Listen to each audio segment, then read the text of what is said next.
Have you ever wondered why some people seem to make friends effortlessly while others struggle to connect? It's not about charisma or charm, but a set of principles developed almost a century ago by Dale Carnegie in his seminal book, How to Win Friends and Influence People.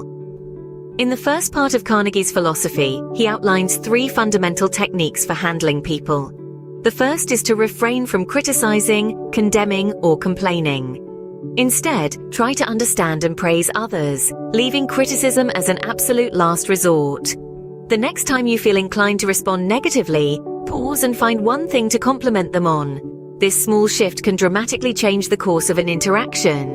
The second principle is to give honest and sincere appreciation. Everyone craves recognition, so why not make a list of 3 things you genuinely appreciate about someone in your life and tell them? You might be surprised at the positive response you receive. The third principle is to arouse an eager want in the other person. This means focusing less on your own goals and more on how your proposal could benefit them. Try this approach the next time you're trying to persuade someone and see the difference it can make. Moving on to the second part of Carnegie's philosophy, there are 6 key ways to make people like you. The first is to become genuinely interested in other people. Be a good listener, ask questions, and let them take center stage.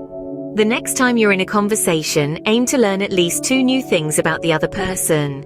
The second tip is simple but effective. Smile. A warm smile can create a positive impression. Practice a genuine smile in the mirror and make a conscious effort to smile more throughout your day. The third tip is to remember that a person's name is the sweetest sound to them.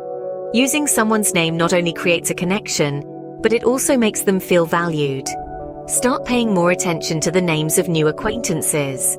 The fourth tip is to be a good listener and encourage others to talk about themselves. Resist the urge to interrupt and show interest with attentive nonverbal cues. The fifth tip is to talk in terms of the other person's interests. Before engaging in a conversation, consider what matters to them and shape your dialogue around that. The final tip is to make the other person feel important, and do it sincerely. Recognize their accomplishments and contributions, even the small ones. Find someone today to thank for something they normally receive little recognition for.